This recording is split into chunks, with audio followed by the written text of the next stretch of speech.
All right, on this episode of Bouts Talking Bouts, coming off of a big boxing card, I had a lot of fun out in Brampton, and United Boxing Promotions put on an awesome card, and I'm going to be talking to one of the victors from that card. I have him on the show today. I've got Brock Stumpf. How's it going, man? Oh, pretty good. Thanks for having me on the show. No, it's awesome to have you on the show, man, but I'm kind of wondering how you're feeling on the heels of that fight, 4-round cruiserweight tilt there, and seemed like it couldn't have gone any better. Is that a pretty accurate assessment? Like, was that like the quintessential, like, perfect performance, so to say? Oh, for sure. You can always ask for more, but at the end of the day, when you come out of a fight and you were hit once, it's like, it could have been hit less. But taking one punch the whole fight, pretty happy with that, yeah. Yeah, I imagine the medical suspension isn't too heavy after that one, eh?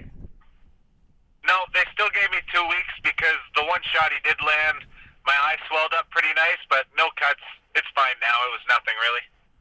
Yeah, I was seeing that on your BoxRec page that you were suspended until the 28th, like you said. So, I mean, to that point, that would free you up for a later point in the year. And I'm noticing that United has a boxing card that's going in November. So, it seems like that's a card you're looking to get on. Is that an accurate read? Are you looking to get in another fight with United before the year ends?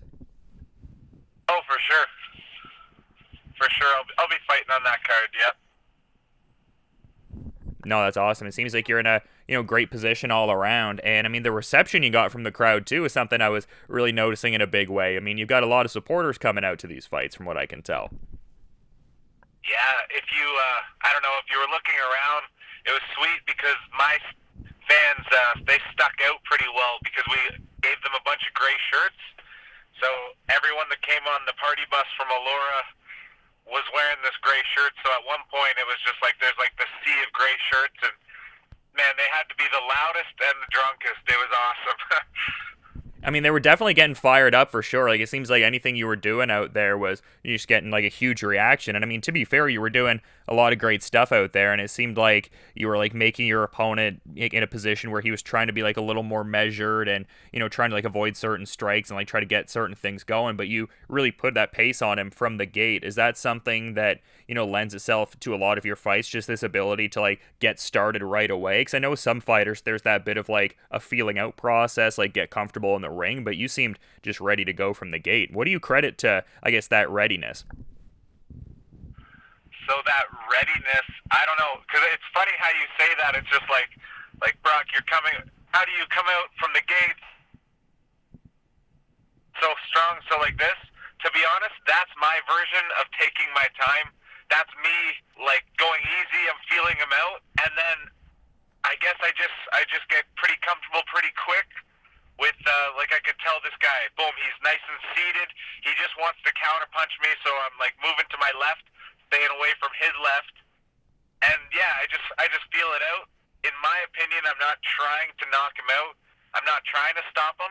I love doing it in the first round, and I think I'm gonna try to keep that going just because it's fun to say. A lot of my buddies are saying it's just like, yep. Stumpy's 2 pro fights, hasn't seen a second round yet, so it is fun, but that's me taking my time, to be honest. And I think that articulates just like how a pundit could be looking at how a certain fighter is performing as opposed to like what the fighter feels in the moment, sort of a thing. Like, and it's not to say that you don't have like fight IQ necessarily. I guess I was just kind of like I was just like taken aback by just how comfortable in the pocket you seem to be, like right from the gate. Just like a lot of composure for just it being only your second pro fight. Oh, for sure. Yeah. Yep. Had lots of amateur experience, which is nice.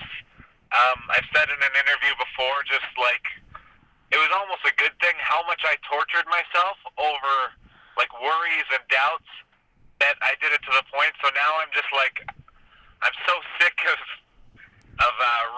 going through that stuff. It's just like, yes, I accept that he's gonna hit me. It's a fight. Everything can happen. But if I'm in position, which I was, I'm nice and seated. I'm in the best position to take a punch, the best position to give a punch. At the end of the day, it's still a fight, but yeah, I'm comfortable because I know where I am and what I'm doing, kind of deal. Just accept it. Yeah, absolutely. And I'm kind of curious, like, who the regular sparring partners you're getting in that work with is, because I mean, the preparatory measures play such a key role in what you're able to articulate and what you're able to fluidly do on fight night. So, who are you getting in that work with in the gym on a regular basis? This is where it gets fun. So it's just like, uh, in the future, I guarantee you, we are gonna. I don't want to say this out loud because people will start charging me, but we're gonna have to pay guys for sparring. That's for sure. But right now, I got that guy. You probably heard of him, Ryan Rozicki, 11-0, 11 knockouts. Oh yeah. Uh, he comes to camp and it works out. We usually fight like pretty close together, and it's perfect because one thing, we got good competitive spirit, nothing too much. So working with each other in the gym, sparring, it's the same thing. We're very honest and like not like cocky with it. I'll tell him, hey man, this night was yours, whatever. I'm getting you next time, and it's just like, bring it. So we have a lot of fun that way in good competitive sparring. And then I got this other guy who's really fun to spar with. It's a fight every time. His name's Sunny Thad. I don't know. He's gonna like me saying his name wrong. So he's 6'7", and he's the Canadian heavyweight champ right now for amateur. And this kid's good. Great boxing. Wiry for a tall guy. He loves to fight. So he's good on the inside. He's good on the outside. And then there's still lots of other people I got that are good work with the kids, working on defense. It all helps. Yeah, and you mentioned some great names there, but you also mentioned that you might have to start paying for sparring partners soon. Are you finding it a tad difficult to get people to like step in the ring with you and kind of go through some rounds? Is that what you're alluding to? Yeah, we're thinking that we're not there yet. We're hoping it's just like last camp, we couldn't really find too many people, but we're hoping it's just the season and nobody's in shape fighting, so they don't want to jump in with me out of shape. But yeah, we'll see how it goes. There will always be sparring, I'm sure, but I do work with people. Like I don't know why. I know why they wouldn't, but yeah. Well, I mean, you haven't seen a second round yet, so I mean, maybe that's playing a bit of a part in it. Yeah, and I don't know, around here, everyone knows me from, like, amateur and that rec, and, like, I don't know, I was pretty reckless as an amateur and just more of a brawler or whatever. So I could see it, like, why would we want to get in with this guy? But to be honest, if you're good and you're trying to do something, you should be going after the best guys around, in my opinion. Yeah, I agree with that sentiment for sure, but we're kind of talking about wanting to get in one more fight before the end of 2019. But, I mean, we're encroaching closer and closer to 2020. Are you starting to think about that at all, and as far as, like, express goals you would want to achieve in 2020 at any point? Like, I guess what's your focus on, like, what your career arc is going to be? You know what I mean? Like are you looking to, like, take, like, a few fights a year, kind of keep building things at, like, a gradual pace? Like, what is a goal, I guess, you might have for 2020? Yep. Goal for 2020. So I'm hoping to be,